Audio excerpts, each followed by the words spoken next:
who probably also knows more about pie taxes and employer superannuation contribution taxes than Paul Goldsmith. Honourable Dr. Deborah Russell. I think after that stand-up comedy routine, I'd like to bring some serious analysis to this debate, and some very serious analysis to this debate. I'm going to, Grant McCullen's a nice guy, but I'm going to overlook that rather facile analysis of the energy supply in this country. We do need an energy plan in this country. We do need an energy strategy in this country. We do need one that is based on renewables. The reason that power prices have been so high is because there are so many unbuilt but consented renewables available to us, wind farms that could have been built. There is a huge opportunity to go to solar power.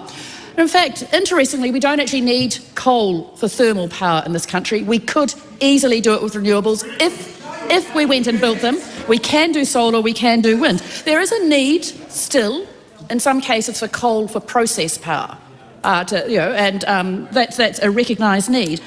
But the interesting thing is that the International Energy Agency has said two things about coal mines. The first is that if we are to meet net zero emissions by 2050, we simply must have no new coal mines or extensions of existing ones. That's from the International Energy Agency. Now that's kind of interesting because they've always had this focus on energy ensuring a secure supply of fossil fuels. But not only have they said that, the International Energy Agency has said that the decline in fossil fuel demand is so significant that no new investments in coal projects are required beyond those which are already committed as of 2021. We do not need new coal investment anywhere in the world. We simply do not need, and that includes, Mr. McLean, it does include coking coal.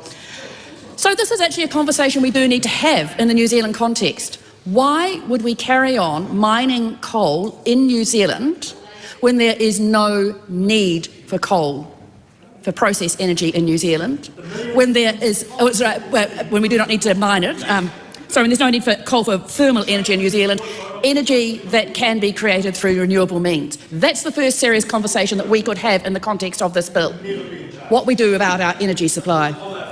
There is a second serious conversation that needs to be had in the context of this bill, and that is what we do as we move away from extractive industries like coal mining with respect to jobs.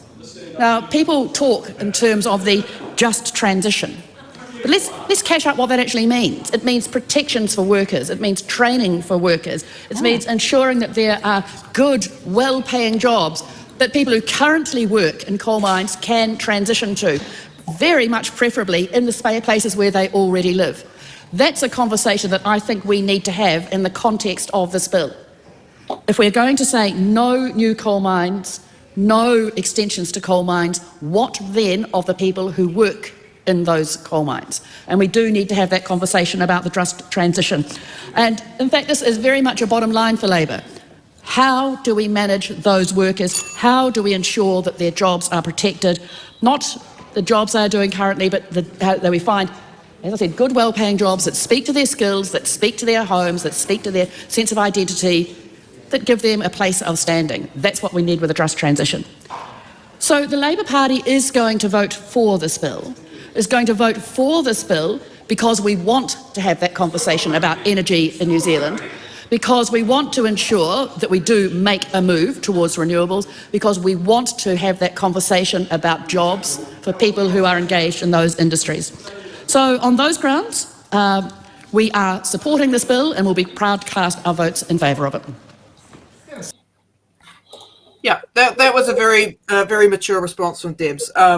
But yeah, the bill that Julie and Jetta put forward, it's about banning all new applications for prospecting, exploration, or coal mining permits from January 1st, 2025. Now, that means that any coal mines, it doesn't mean the coal mines that were approved before that date are going away. They're still working, they're just not expanding or searching for more coal, right? Yeah. So the coal will still be there. We'll still have enough coal to transition over to renewable tech, which we need to do urgently, okay?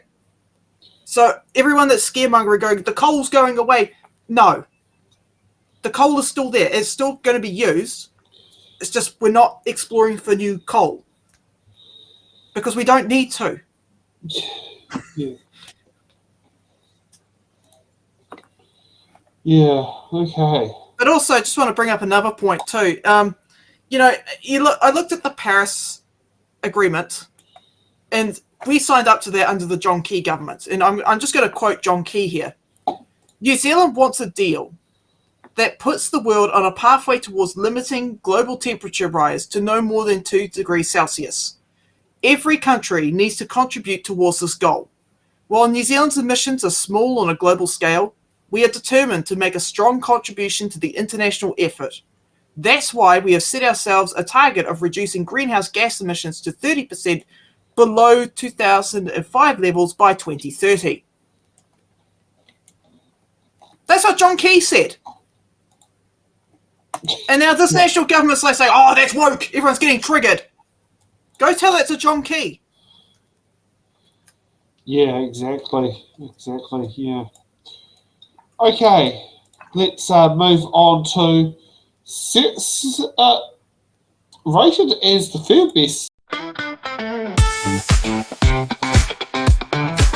Thanks for watching. Make sure you're subscribed to our Facebook, YouTube, Twitch, Instagram, TikTok, News Guide, the Order Paper Podcast.